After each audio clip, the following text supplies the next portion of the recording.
Le thème d'aujourd'hui, c'est les tramways à la française. On a prévu d'abord de vous faire une promenade à travers deux villes, Montpellier avec Mélissa, Bordeaux avec moi, et puis ensuite on abordera quelques conclusions, enfin quelques enseignements qu'on tire de ces deux expériences et des autres, pour ensuite regarder finalement quel est le rôle que peut continuer à jouer la SFU dans cette belle histoire des tramways à la française.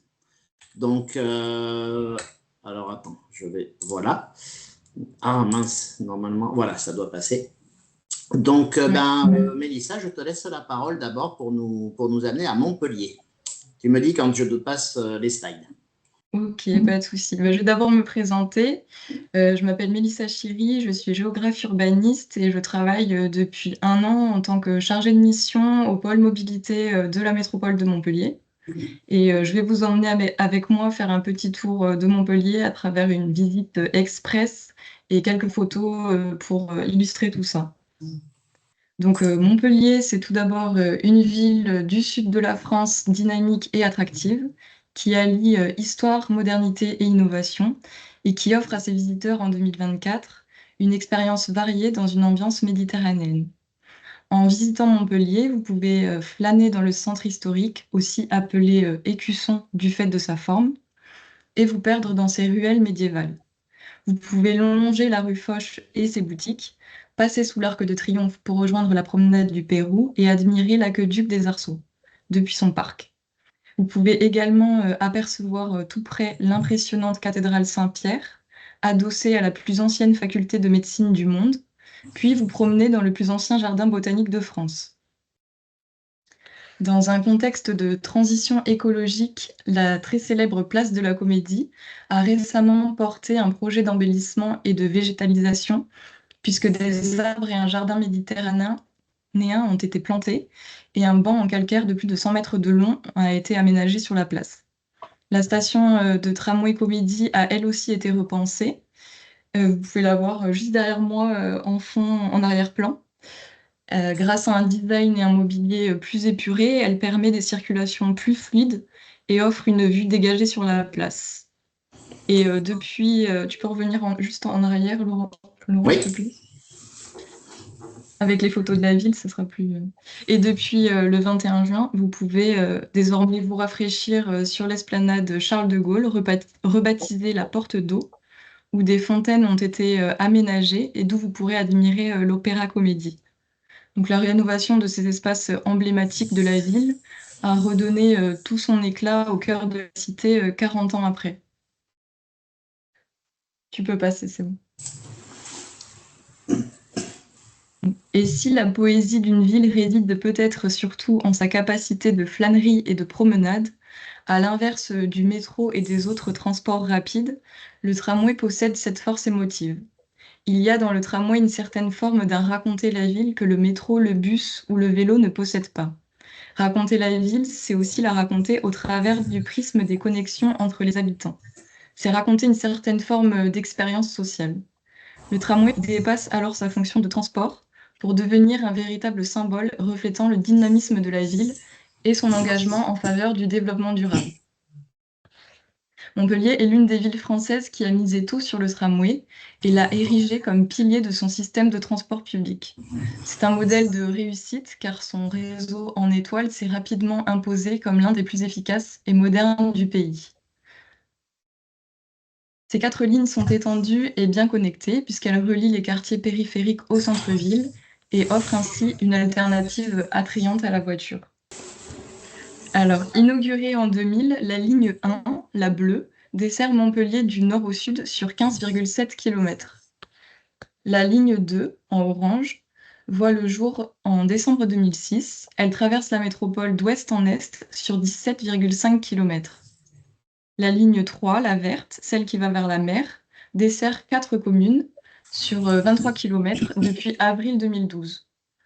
La ligne 4, née en avril 2012 aux côtés de la ligne 3 sur 8 km, avec 1,2 km de voies supplémentaires qui a été ajoutée pour en faire la première ligne de tram circulaire en France. Donc elle irrigue le centre-ville en le contournant. C'est celle qui est en marron. Et vous pouvez voir en rose le tracé de la future ligne 5 qui sera mise en service fin 2025. Vas-y, tu peux faire.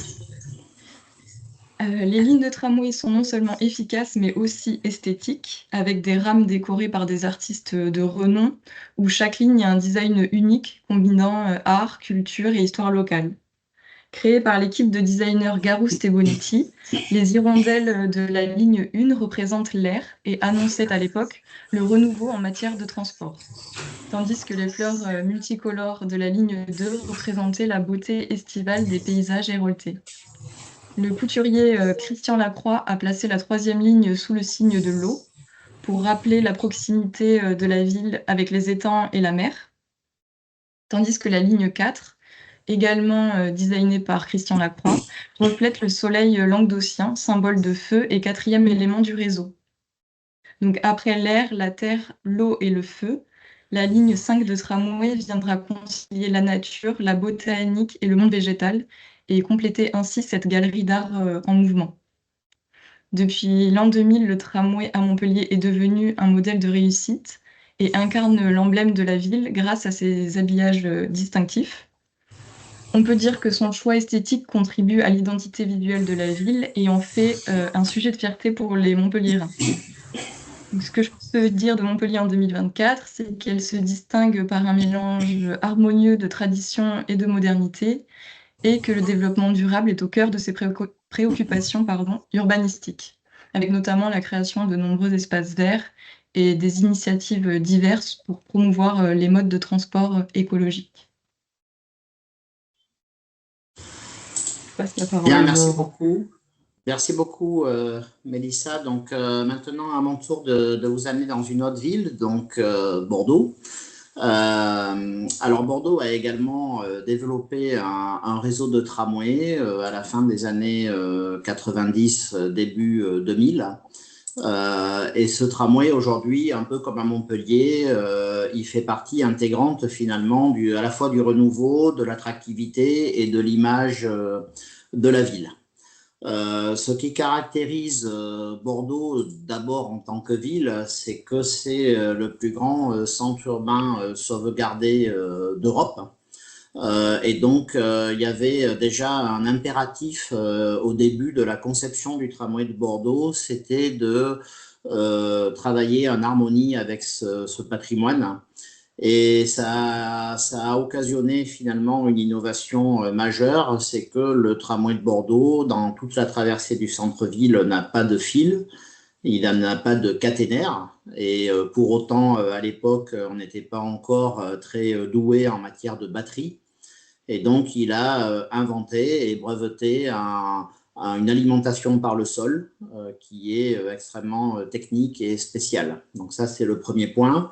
Et puis le deuxième point, c'est que Bordeaux est une ville relativement minérale et que le tramway finalement a participé à renforcer cette image et a mis en scène finalement l'ensemble des places publiques et des espaces urbains de la ville.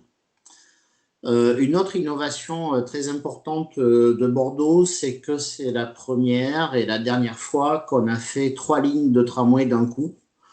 Le contexte était assez particulier à Bordeaux. Pendant 20 ans, on a réfléchi à faire un métro. Il y avait une certaine rivalité finalement entre Bordeaux et Toulouse, même si les tissus urbains sont extrêmement différents. Et puis quand Alain Juppé donc arrive à la mairie en 95, il décide au regard de tout un tas d'études qui concluent toutes sur le fait que le sous-sol de Bordeaux est extrêmement complexe et difficile pour les tunneliers et les travaux souterrains. Il décide de réaliser un tramway, mais il le décide avec une ambition particulière, c'est-à-dire d'avoir un espèce de choc sur la ville, destiné à renforcer son attractivité et à la restaurer finalement de fond en comble. Et donc le tramway de Bordeaux, il a aussi une particularité, c'est que dans l'esprit du premier concours, qui date de 98, il ne s'agissait pas de faire une infrastructure de transport, même si c'était dans les critères évidemment d'évaluation, mais également de faire une rénovation complète de la ville. Et donc, les trois lignes qui représentent à peu près 80 km de rail, hein, alors depuis, il y a eu une quatrième ligne qui a été réalisée, mais ont été faites d'un coup entre 98 et 2003. Donc, on voit que les travaux ont été relativement courts, quelques années à peine. Et le fait qu'on ait fait les trois lignes d'un coup a évidemment paralysé totalement la ville pendant plusieurs années, mais a permis aussi de changer les habitudes. Hein. C'est un peu un remède de cheval, mais de changer quand même les habitudes. Et puis, ce qui a caractérisé aussi la réflexion autour de ces trois lignes dans le premier concours, c'est quelque chose de très particulier, c'est que dans le cahier des charges du concours, il était demandé à ce que les trois lignes se croisent au même endroit, qui était la place Téderland, une sorte de connexion centrale des trois lignes de tramway. Et au fur et à mesure qu'on a développé le concours, on a défendu l'idée que finalement, ces trois lignes pouvaient encadrer l'ensemble du centre-ville et que c'était l'ensemble du centre-ville qui devenait le hub de connexion, je dirais, de deux lignes vers la troisième, ce qui a aussi engendré une rénovation complète de l'ensemble du centre-ville, indépendamment des corridors sur lesquels passe le tramway. Donc une opération extrêmement ambitieuse, sûrement d'ailleurs la plus ambitieuse dans son volume qu'on ait réalisé en matière de tramway à travers le monde. Et puis il faut bien se rendre compte aussi de là d'où on partait. Donc ici on est sur le cours de l'intendance, il y a une vingtaine d'années, juste avant le tramway. Donc Bordeaux est une ville assez horizontale qui n'est pas d'une très très grande densité, avec un trafic automobile en centre-ville qui à l'époque était extrêmement présent. Et quand on voit effectivement la rénovation avec le tramway de ce centre-ville de Bordeaux, ben, finalement on est passé de cette image à celle-ci.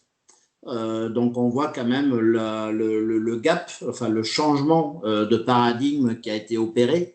Le tramway de Bordeaux a occasionné finalement la piétonisation complète de l'ensemble du centre-ville de la ville, avec une restriction de la voiture vraiment cantonnée à la livraison des riverains et des magasins, et donc une gestion, je dirais, de la mobilité qui est très, très, très, très extrême.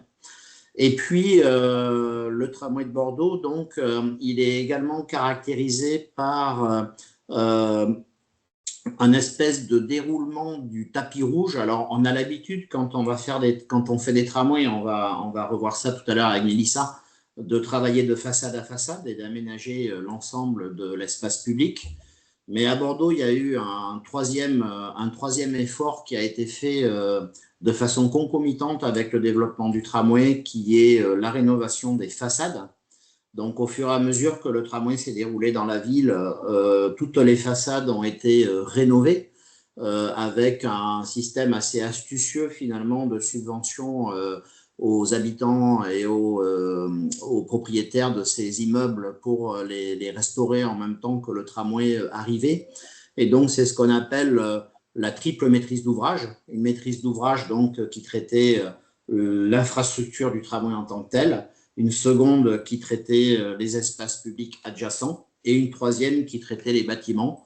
Et ces trois maîtrises d'ouvrage ont travaillé de concert de façon à ce que tout se fasse en coordination dans le même temps, au même endroit. Et ça, c'est quelque chose qui est tout à fait unique dans l'histoire, je pense, mondiale des tramways. Et donc, la finalité, la conclusion de cette transformation finalement de la ville de Bordeaux avec le tramway, eh ben, ça a été un peu la cerise sur le gâteau. Donc, le 28 juin 2007, Bordeaux est devenu patrimoine mondial de l'UNESCO. Et c'est le plus grand centre urbain sauvegardé du monde à être patrimoine mondial de l'UNESCO. Donc, on voit ici finalement les effets induits par une maîtrise d'ouvrage d'un tramway, le développement d'un tramway associé à sa capacité finalement à retourner et à restaurer une ville qui a eu cette conclusion tout à fait exceptionnelle de classer, il y a plus de 1800 hectares, et c'est une première mondiale que d'avoir classé un centre-ville aussi grand au titre du patrimoine mondial de l'UNESCO. Donc voilà un rapide tour de piste entre Montpellier et Bordeaux. On voit que dans les deux cas, il y a un très fort effet sur le changement d'image finalement de la ville, même si les méthodes ne sont pas toujours tout à fait les mêmes. Et donc ce qu'on vous propose maintenant, c'est avec Mélissa de regarder un petit peu plus en détail quels sont les ingrédients qui font que ces tramways finalement sont de véritables opérations d'urbanisme et ont cette capacité de transformation de la ville. Et je te laisse la parole, Mélissa, pour commencer à nous présenter un petit peu les villes qui ont réalisé des tramways ces dernières années. Oui. Je vais vous parler un petit historique sur l'histoire du tramway avant de vous parler de son grand retour en France. Et je vais commencer par un rappel de la définition. Donc, le tramway est une forme de transport en commun urbain ou interurbain, à roues en acier circulant sur des voies ferrées équipées de rails plats, et qui est soit implanté en site propre, soit encastré à l'aide de rails dans la voirie routière. Il faut savoir que le tout premier tramway urbain fut construit par John Stephenson à New York aux États-Unis. Cette première ligne fut ouverte en 1832 et il reliait Harlem à Manhattan et était exploité par des chevaux. En France, le tramway connaît un essor considérable du début du XXe siècle jusque dans la période de l'entre-deux-guerres. Et avec la multiplication des lignes et l'accroissement du nombre d'usagers, il devient le moyen principal de transport urbain et se développe même en interurbain. Mais des années 30 aux années 60, on assiste à une vague de suppression des réseaux. Les pouvoirs publics investissent surtout dans des infrastructures routières et autoroutières destinées à une automobile désormais perçue comme la marque du progrès. Les réseaux de tramway ne sont plus entretenus ni modernisés, ce qui achève de les discréditer aux yeux du public. Les anciennes lignes considérées comme archaïques sont alors peu à peu remplacées par des lignes d'autobus. Et les réseaux de tramway disparaissent presque totalement de France. Seuls les réseaux de Lille, Marseille et Saint-Étienne survivent à cette période, mais ils sont réduits chacun à une ligne unique. Le déploiement du tout automobile et l'augmentation continue du nombre de voitures ont conduit les centres-villes à faire face à un manque d'espace. Et en 1973, suite au choc pétrolier, la tendance s'est inversée, rendant alors nécessaire le redéveloppement du tramway. En 1975, le secrétaire d'État au transport saisit les maires de 8 grandes villes, Bordeaux, Grenoble, Nancy, Rouen, Strasbourg, Toulon et Toulouse, pour étudier la création de nouveaux transports en site propre, en surface, mais sans parler ouvertement de tramway, parce que le terme est encore tabou à l'époque. Et c'est une 9e ville, Nantes, lors des élections municipales de 1977, qui se saisit du sujet et qui marque ainsi la renaissance du tramway en France, en présentant au public, le 4 août 84, sa première rame sur la place du Commerce. Donc, 4 décennies après le démantèlement du tramway français, le tram a effectué un retour en force dans la plupart des grandes agglomérations, puisque plus de 25 d'entre elles ont construit au moins une ligne. On peut également évoquer le cas de Rennes, qui est la plus petite ville européenne à avoir opté pour un système de métro léger depuis 2002, plutôt que pour un réseau de tramway. Mais les villes comme Lille, Paris, Toulouse, Lyon, Marseille possèdent à la fois un réseau combiné de métro et de tramway, ce qui favorise l'intermodalité et permet des correspondances fluides entre les différents modes de transport, ce qui optimise également la couverture, la capacité et l'efficacité du réseau de transport public. Tu peux passer. Oui, Alors voilà, ici, voilà, je te laisse quelques modèles. commenter si tu veux quelques images de ces villes. Oui, voilà, les tramways des différentes agglomérations qu'on a citées un peu plus tôt. On peut s'accorder pour dire qu'ils se distinguent par un design assez élégant, moderne et sobre dans la plupart des cas, et qui sont intégrés harmonieusement dans le paysage urbain. Si tu Alors, veux compléter, n'hésite pas. oui, non, mais la question effectivement qu'on peut se poser quand on voit ce renouveau du tramway dans les années 80, fin 70-80, c'est finalement d'essayer de comprendre ce qu'il s'est passé. Et je pense que là, on est tout à fait dans le rôle de la SFU que d'essayer de capitaliser les succès du passé pour imaginer ceux du futur. Et là, on est vraiment sur le cas, en fait, qui mérite une analyse un petit peu plus détaillée. Donc, dans les années 80, finalement, le tramway, c'est, si on voulait résumer très très vite, hein, c'est la conjonction de trois événements concomitants, mais finalement qui n'ont pas été organisés pour être concomitants. Donc, c'est peut-être aussi une concomitance un peu hasardeuse, mais heureuse. Voilà. La première, c'est que d'abord, c'est la décentralisation en 81, le début de la naissance des métropoles françaises, une certaine autonomie politique de ces métropoles et donc un besoin d'attractivité, de preuve finalement qu'on est plus qu'une ville de province, hein, pour résumer. Et ça structure des maîtrises d'ouvrage urbaines assez ambitieuses, très politiques, hein, c'est-à-dire que les premières équipes qui ont travaillé sur les tramways étaient toujours extrêmement rattachées aux maires de ces villes. Et donc des maîtrises d'ouvrage à la fois très ambitieuses, avec beaucoup de moyens et surtout beaucoup d'ambition politique sur la façon de prouver qu'on était capable de transformer ces villes et de les gérer différemment.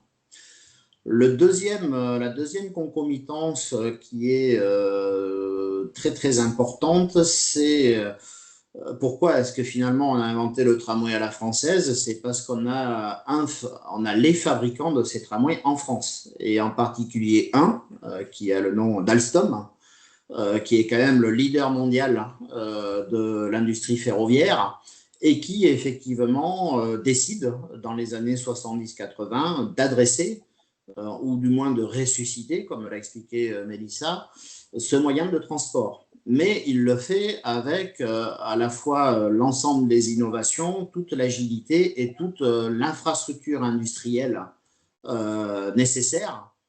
Donc il le fait avec beaucoup de force et on va voir tout à l'heure par quoi ça s'est exprimé. Et puis la troisième chose qui concerne plus directement les urbanistes, c'est une ébullition professionnelle.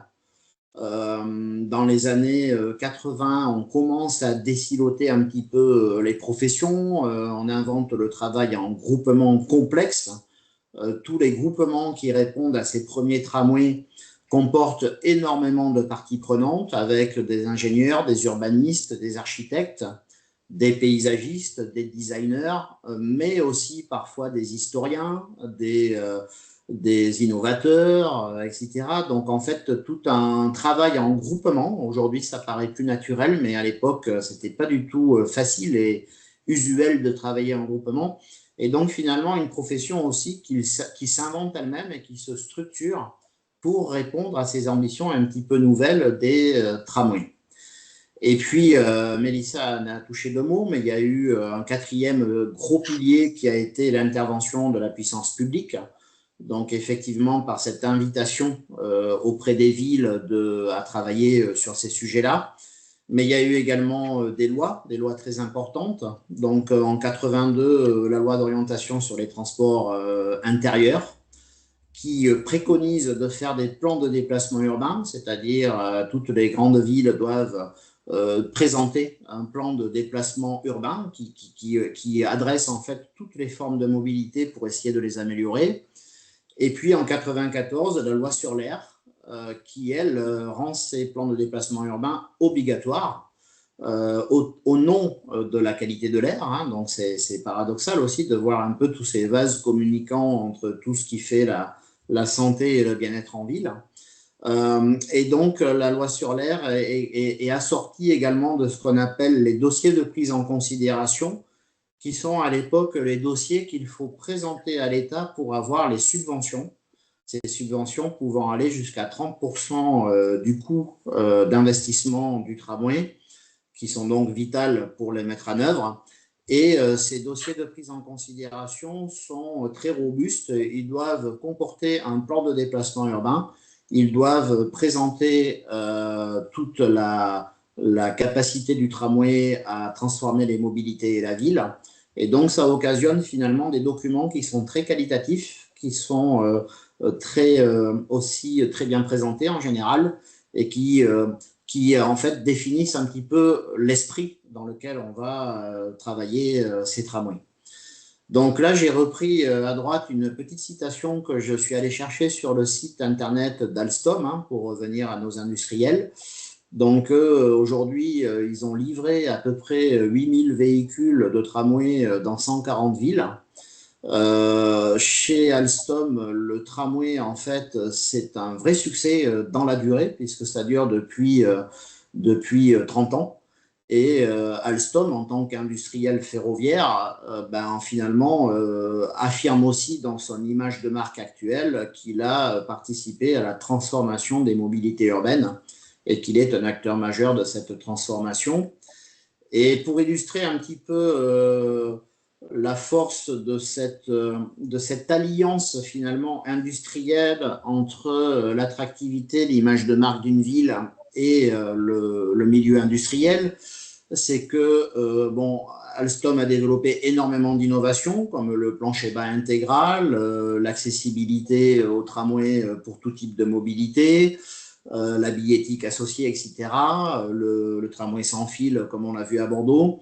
Mais il a surtout inventé aussi quelque chose qu'on a vu dans les deux villes, c'est la personnalisation de ce qu'on appelle la livrée, c'est-à-dire le nez, l'avant du tramway, qui peut être une commande spécifique pour chaque ville, même si le reste de la caisse du tramway est en général beaucoup plus standard, à la couleur près. Et ici, on est sur le tramway de Reims, qui est un petit peu le paroxysme de cette personnalisation de la livrée, parce que, voilà, vous voyez ici le tramway de Reims, et je ne sais pas si l'avant vous évoque quelque chose de particulier par rapport à la ville. Un petit sondage rapide, non, pas de réaction. Et voilà, l'avant du tramway de Reims est une flûte de champagne. Et donc, on voit là le parallèle qu'il peut y avoir finalement entre un objet très industriel, la transformation de la ville associée et toute la symbolique qui est capable de transporter le tramway un petit peu partout dans la ville et dans sa banlieue. C'était un petit peu un clin d'œil à ce package finalement qui a permis de fabriquer le tramway à la française à partir des années 80. Voilà, je te laisse, Mélissa, prendre le relais sur quelques points forts. Alors, nous avons vu que le tramway à la française est un symbole de mobilité urbaine, car il incarne une combinaison unique de fonctionnalité, de style et de durabilité. Il peut agir comme catalyseur d'une ville de plusieurs manières. Cela peut passer par la revitalisation urbaine et la reconfiguration des espaces urbains, puisque depuis sa réintroduction à la fin du XXe siècle, le tramway a revitalisé les villes françaises. En effet, l'implantation d'une ligne de tramway entraîne la rénovation et la revitalisation de quartiers entiers. Les boulevards et les rues principales sont réaménagés pour accueillir les voies du tramway, souvent en réduisant ou en supprimant totalement l'espace dédié aux voitures, ce qui favorise une mobilité douce et incite les habitants à utiliser des modes de transport alternatifs tels que la marche ou le vélo. De plus, on constate une augmentation de l'activité commerciale et économique dans les zones desservies par le tramway, comme a pu le dire Laurent à Bordeaux. Cela passe aussi par l'accessibilité.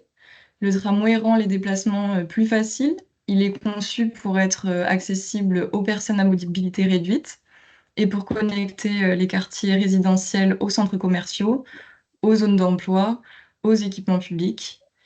Il offre une alternative pratique à la voiture et contribue à réduire la congestion routière. En ce sens, le tramway a un impact environnemental fort, puisqu'il produit moins d'émissions de gaz à effet de serre que les véhicules motorisés et réduit donc la pollution atmosphérique et le bruit dans les zones qu'il dessert de manière assez significative et contribue, comme a pu le dire Laurent, à une meilleure qualité de l'air. Les projets de tramway sont souvent accompagnés d'aménagements paysagers, de pistes cyclables et de zones piétonnes, ce qui rend la ville plus agréable à vivre.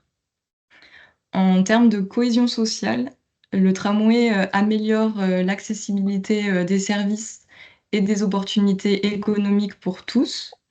Il réduit les inégalités sociales et facilite l'inclusion des populations marginalisées.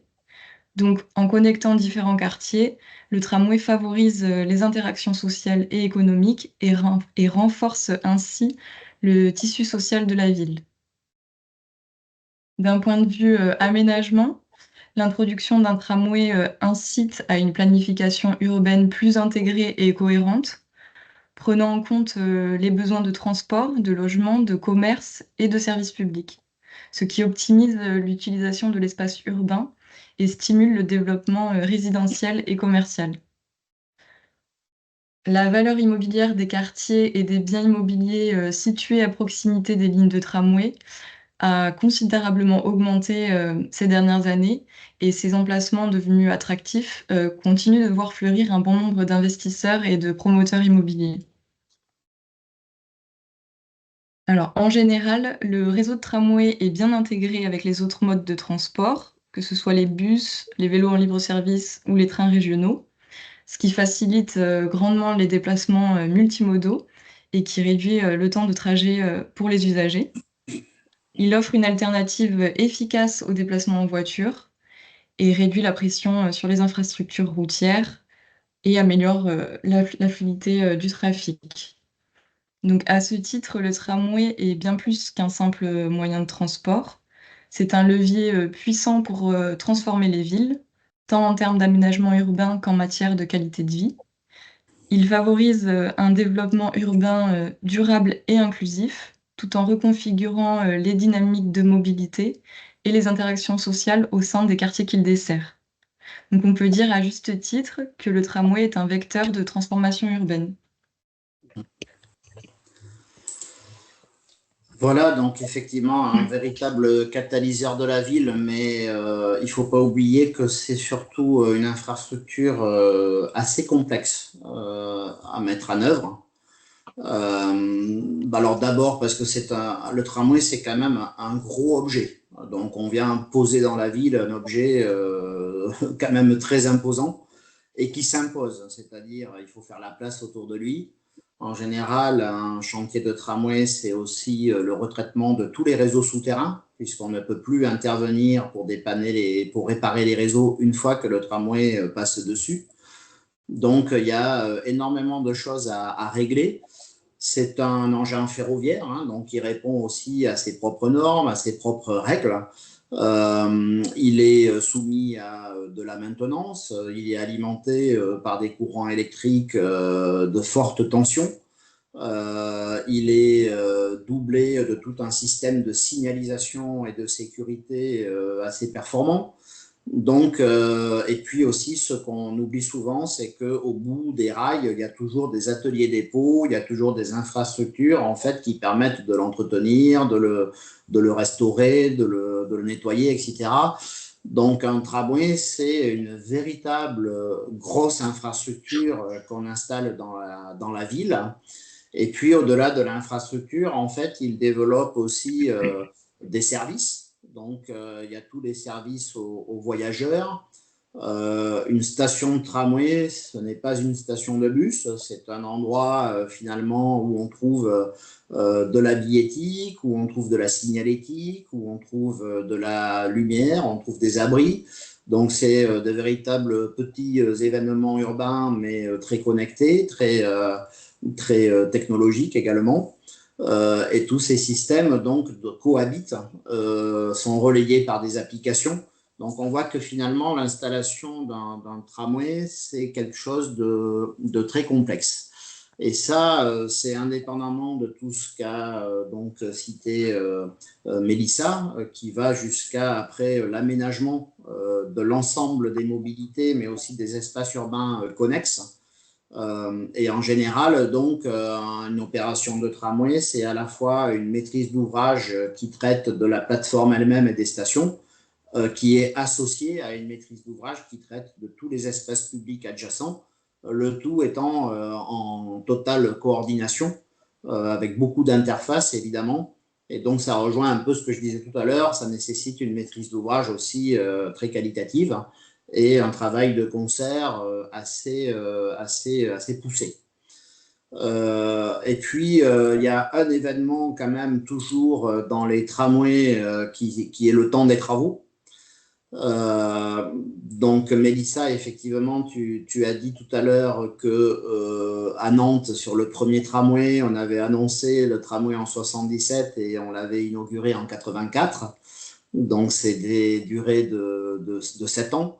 Aujourd'hui, on ne se permet plus finalement de faire déborder les travaux d'un mandat sur un autre parce que tous les maires qui se sont risqués à se représenter à la mairie alors qu'il y avait des travaux de tramway en cours, ben, n'ont pas réussi le challenge. Hein. Donc aujourd'hui, finalement, le temps des travaux est extrêmement réglé comme un métronome. Hein.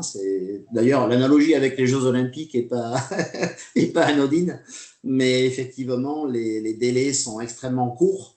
Ils doivent absolument rentrer dans les mandats politiques.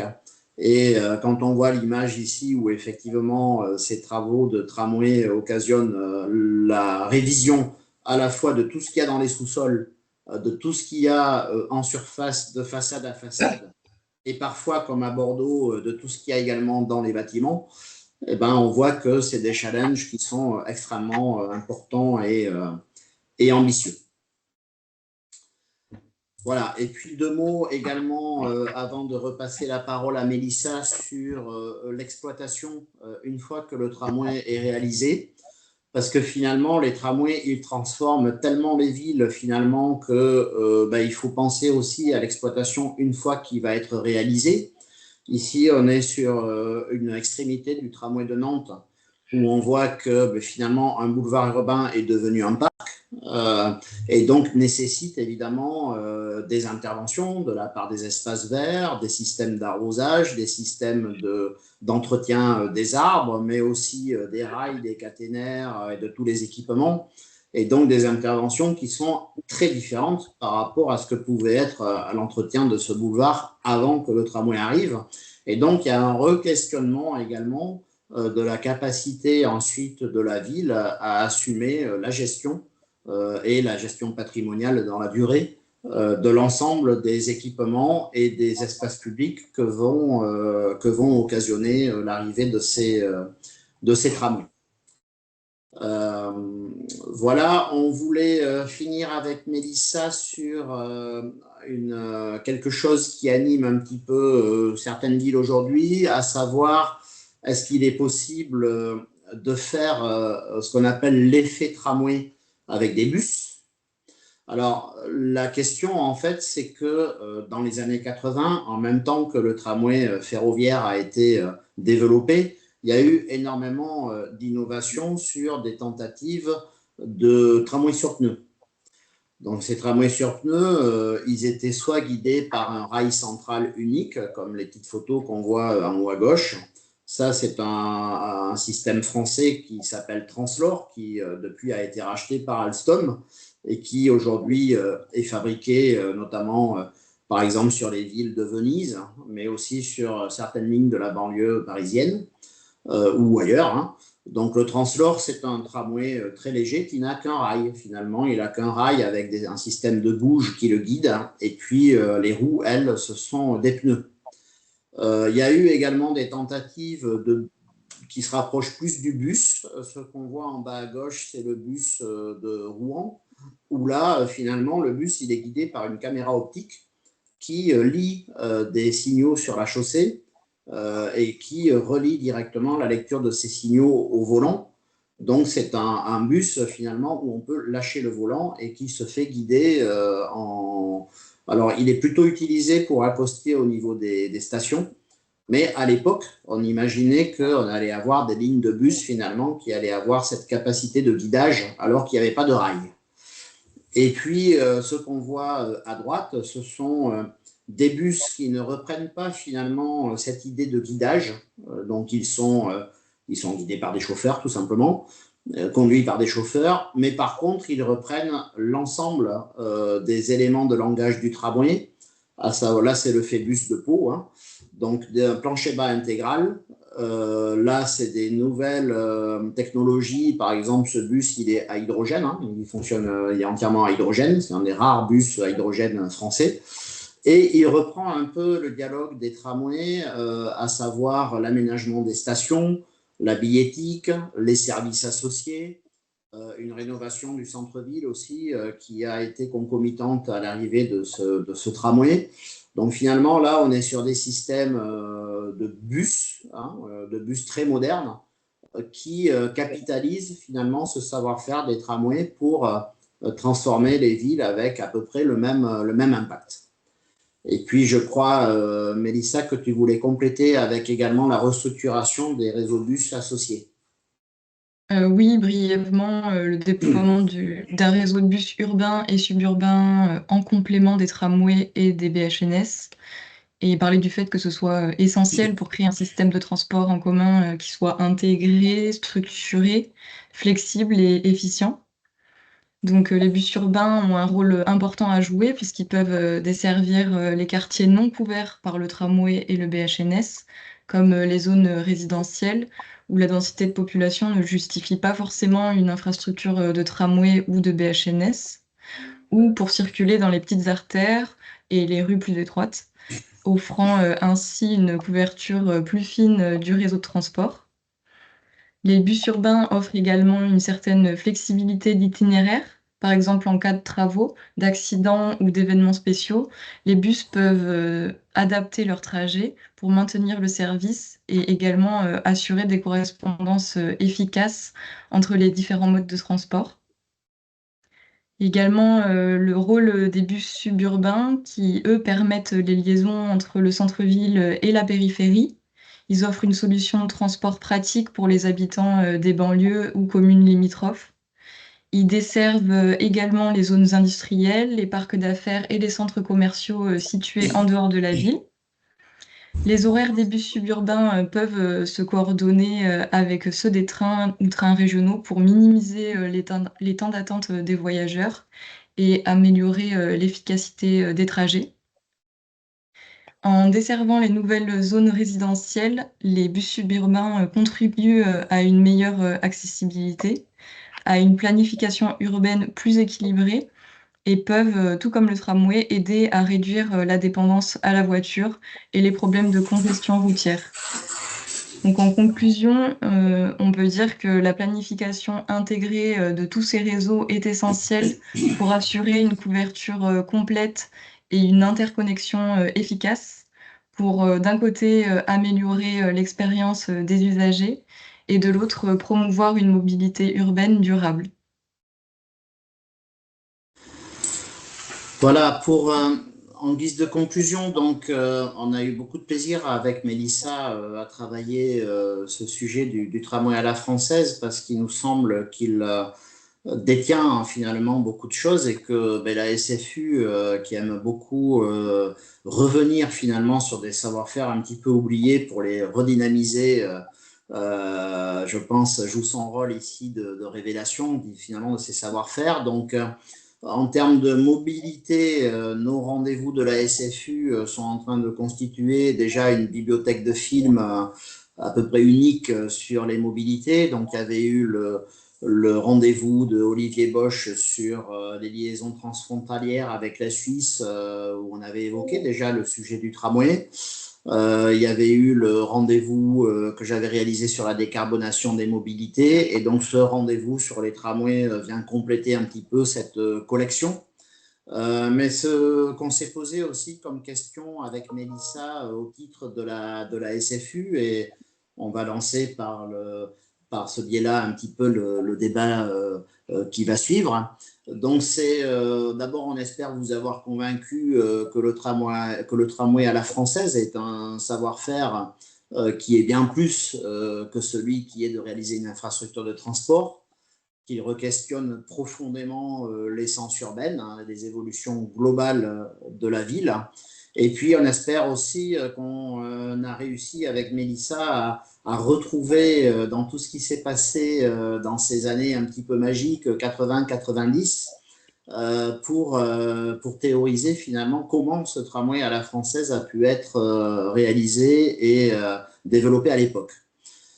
Aujourd'hui, cependant, ce qu'on constate, c'est que il est devenu un peu plus standard, hein, ce tramway à la française. En parallèle, les budgets associés à la réalisation des tramways a fortement décru ces dernières années par rapport à des réalisations de tramways. Et donc, il y a finalement un risque qui est que, de façon un petit peu coutumière, le tramway se réduise petit à petit à un objet de design urbain et ne permette pas finalement de rassembler à nouveau toute cette émulation, toute cette connaissance sur la ville qui permet à chaque fois, on a vu vraiment les différences entre Montpellier et Bordeaux, mais qui permet à chaque fois de trouver finalement l'esprit qui va faire que le tramway à tel endroit va revêtir ou va embarquer quelque chose qui va correspondre à la mutation que peut et que doit assumer la ville derrière.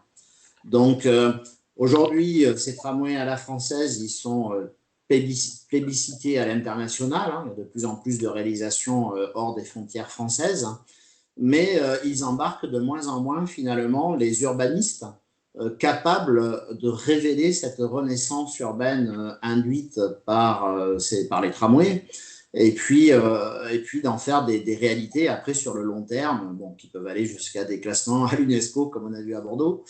Donc finalement, au titre de la SFU, la question qu'on voudrait poser dans le débat avec Mélissa, c'est comment continuer à partager et à valoriser ce savoir-faire, hein, qui a rassemblé beaucoup de professions, de points de vue, d'efforts vers une invention finalement très qualitative de la réflexion de la ville et des mobilités. Et donc, on espère déjà qu'on vous a convaincu de l'utilité de ce débat. On espère que vous avez apprécié notre petite présentation. Et on vous remercie pour votre attention. Et puis, on va réouvrir nos caméras. Je vais arrêter le diaporama et je vous invite à rebondir